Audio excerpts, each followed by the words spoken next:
Yo, welcome back to the Hood Rat Trap. This episode, we're going to talk about the impact of war and also the importance of security.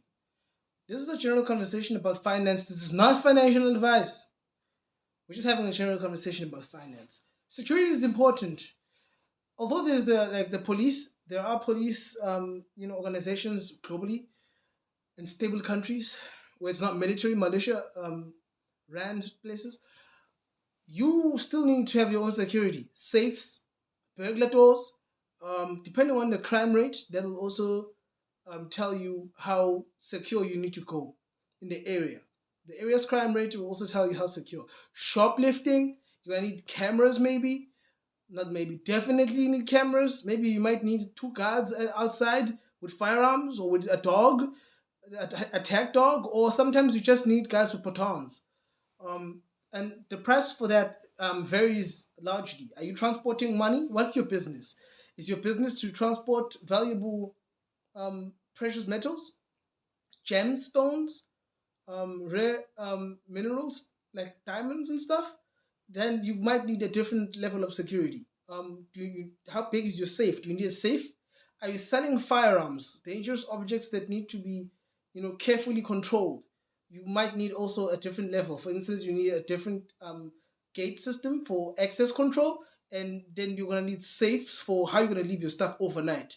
If they break in overnight, you're gonna need safes to hide your firearms and stuff like that. So security is really essential, but it also depends on your margin. Because if they steal your stuff, you can't make your money back.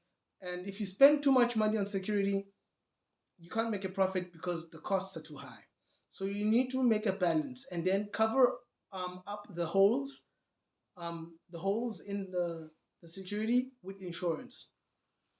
No perfect security. Security is just there to slow down the theft in or any sort of fights that people might want to put to take your stuff, just to slow it down. Sometimes it's successful in stopping it completely, but one day someone will break in and will hack the system and will win your stuff. So it's always good to have security, or even a storm will come and damage it. Not security, I mean insurance. So yeah, security is good, but it's always good to have insurance. That's what I meant. War zones, guys. War zones are very, very like complex.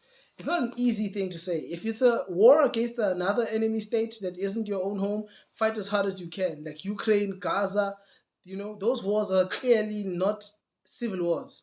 But if it's a civil war like Sudan, woo, that's a different thing. Um,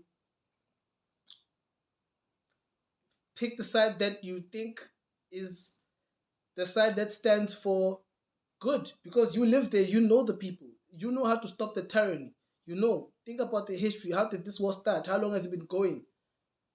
Who has made most efforts to stop the fighting? Things like that. Why are they fighting? Is it just to steal our mineral? Are they? What other elements are there? But hey, making those very tough and intelligent decisions with lots of information required to make them is hard if you're not even a general, if you're just a general person, civilian who's just inside the war.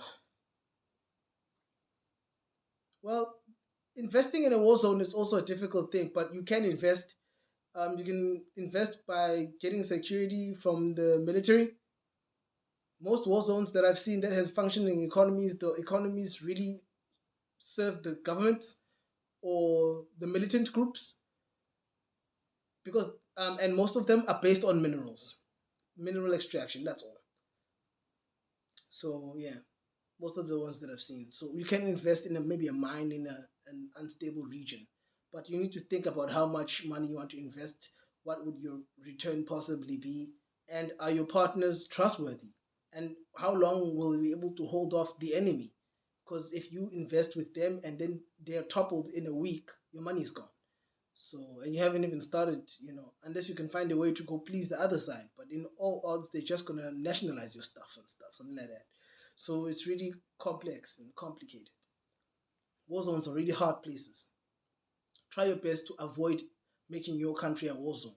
This starts by opening a business and becoming an employer and making it possible for another person to escape the hood rat trap so that they feel like they can provide their family, which they can. Get a spouse, have children, and live a great life where they are happy and satisfied rather than being in strife and trying to seek change and seeing maybe that the government is robbing them or things of that nature.